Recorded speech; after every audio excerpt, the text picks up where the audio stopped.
So there you are. Finally finished what you've been working on. I mean, you've been working on this now for a long time. Now, it could vary. Maybe it's an hour, maybe it's a day, maybe it's a week. Hell, maybe you've been working months and months and months on it. You've got your pictures, they're all aligned just like you want them to be. You've got video clips and you've edited them and cleaned them up and you've got them just perfectly placed. You've done your audio, you've put it in programs like Audacity or WavePad, you've cleaned it up, you've removed the background noise. You know, it's set up beautifully. You got the music, the soundtracks on there. I mean, everything is great. This video kicks ass. You know this video kicks ass. And each and every piece of that video is intricate. It is necessary to have the full impact. As you watch it, you see each little bit and each little piece fall into place just perfectly, and you know you've made something good. And you can't wait to upload it. I mean, you're looking forward to uploading this because you know it's going to kick ass. You know you did a good job. So there you are. You've got everything ready. I mean, the video's been compressed. You've converted it to whatever type you want, whether it's DivX or Window Media File. It doesn't matter. And you go to the content site, maybe it's YouTube or Dailymotion. Again, it doesn't matter. And you upload it. And you're waiting, you're waiting, you're waiting. You're checking constantly. Did it get up there? Is everything okay? Finally, it gets uploaded. And it's processing. And you're like, cool, this is great, this is great. My video is going to be up, and my friends are going to see it. The people that watch my stuff are going to see it. I mean, everything is just fucking perfect. And what happens? An hour later, you turn your computer back on, you come to check, you want to see, oh man, this is going to be awesome. You know, they've probably seen it by now, and I can't wait to see what the reaction is. Because, I mean, in your heart, you know you did a fucking good job. And you click on the video and you go there, and what's waiting for you below the video? A giant pink bar with the words, third-party content removed via WMG, Warner Music Group.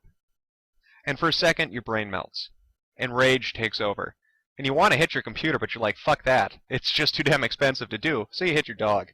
Then your parents yell at you. I'm just fucking with you. I cannot stand Warner Music Group. Now, I had a video I was going to upload today, and because of their third-party complaint, because of the algorithm or whatever search engine they have that shuffles through this shit when you upload it to YouTube, it got taken down. I couldn't even get it up there. Now, they have the audio swap option, but that's a joke. So today what I'd like to talk about is Warner Music Group and their asinine policy of removing any soundtrack or any music that happens to be theirs. Everybody's had this happen. Now, we may not see it very much because, you know, and I'm talking about the we as in the sense of the people who are watching this video right now because I know who you guys are. You know, I look at your pages, so I kind of get a feel for who you are. And the majority of us like anime. The majority of us like video games. And so we may not have this happen a lot. But I can guarantee you who it's happening to in fucking droves. AMV makers. Alright? AMV makers are getting the hardest hit by this. You know that joke that every AMV on YouTube has Linkin Park in it? I mean, that's, you know, like every AMV you go to, it's got Naruto and it's got fucking Linkin Park in it. That's not going to be a joke much longer. I mean, that's going to be fucking factual. Eventually, we're going to reach a point where there is only one or two songs that we can play. Where every company out there is removing content, removing videos, muting videos, because it contains a piece of their property. So why is Warner Music Group doing this? I mean, is it having any impact on their business? I mean, from a business standpoint, what's the purpose? Well, let's take a look at Warner Music Group. Let's look at their stock. Now, as you're looking on your screen, you're going to see this is Warner Music Group's stock. It's valued at $4.80 a share. Do you notice anything interesting? Do you notice how the stock has gone completely into the fucking toilet? Now, some have argued that music groups like Warner are removing content because it's hurting their bottom line. But I'd like to postulate a different answer. I'd like to say that by looking at this, the opposite is true. People have had the internet for a while in the capacity that they can torrent, they can go to peer-to-peer sites, they can download what they want, they can use Real Player. There's a vast majority, there are many, many different means of stealing music if we want to. And this has all been well before 2006. So, if stealing music on the internet, if getting music off the internet was hurting WMG's bottom line, we wouldn't see this steady increase up to 2006. Instead, it would be flatlined. It would be flatlined all the way from, I guess, maybe 2001, 2002, where it became really easy just to get music offline, or online, I'm sorry. Instead, what we see is, when they became difficult about this, when they started playing hardball with people online, their stock went down. Do you know why their stock went down? because people don't like getting fucked with. Now, they could have done this 100 different ways. They could have said to anybody who wanted to use their music, here's the deal. We'll put a disclaimer in your video description saying we have no relation with the content that it's used in, and you have to put a link down to a site that sells it for, like the Apple Store or an MP3 site, something like that. So they have the option of buying it. And that would have worked. They would have seen an increase because more people would have watched the videos, they would have heard the songs, they would have wanted to own it. Now, granted, a good majority probably would have just taken it, but they can take it now. Look at this stock. Really, look at the ineptitude of the business management and Warner Music Group. It is clear as day that from 2006 all the way till 2009, they have done nothing but fuck up. And between 2006 and 2009 is when they became aggressive online. Why would you continue a business strategy that obviously is hurting your bottom line? It doesn't make sense. It is against their own interest to fuck with people like this. It obviously is showing no profitability. It's not increasing their stock in the least. It's hurting their business. Because people recognize that name. They recognize Warner Music Group, and they don't like them.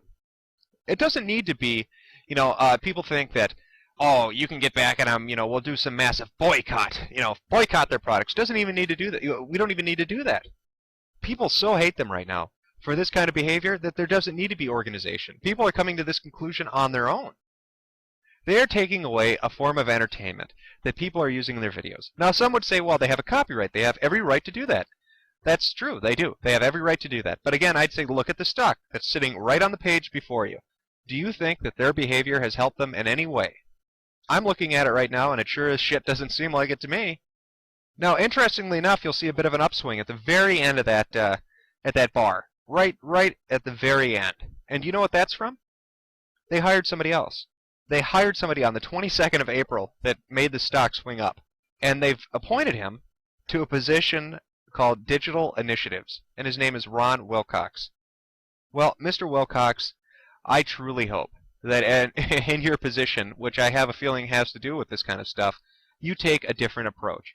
I really, really hope for the future of your company and for the value of your stock and the happiness of your stockholders that you seriously look at the way that Warner Music Group has handled itself on YouTube and other content sites.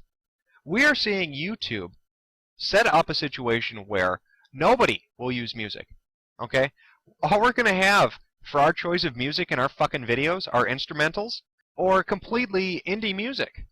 And I'm sorry, some of that stuff might be good, but the majority fucking sucks. We want to use the artist. When people do AMVs, they have a song in their head. They have a song in their head and they bust their ass for it. And when they finally get that thing together, it fucking crushes them when they upload it and this happens. Because what do they have to do? They have to go back into the editing program. They have to go back into their video. They have to find another song, clean it up again, get everything synced up the way they want it to be, convert it to what they need it to be, compress it, re-upload it, and hope to God that it doesn't happen a second time. Warner Music Group and companies that are taking this approach of removing content directly from videos that have just been uploaded are hurting their own bottom line. It is bad business, and it pisses me off. And I'm sure it pisses a majority of you off. This shit kills the internet. I talked about egos. This is another part. Companies that don't understand their market. Companies that don't understand their consumer. You cannot alienate your consumer and expect to make a profit. It does not work like that. You may set up yourself a miniature empire on YouTube, but it'll cost you. It'll cost you in consumers going to the store to buy CDs. It will cost you in consumers going to websites to get MP3s. You are making a lot of enemies online by fucking with us. I think the way they view this is parasitic. They look at us like parasites.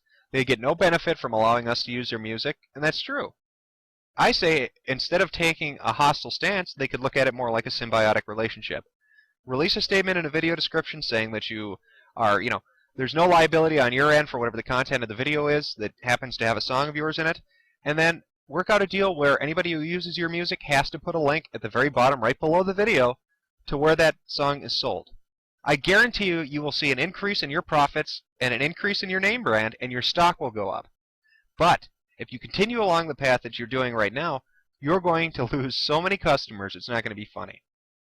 You cannot fight the consumer and win. Not in a recession, especially not now. Now people are becoming more money conscious. Now people are becoming less trusting of corporations and more hostile towards them.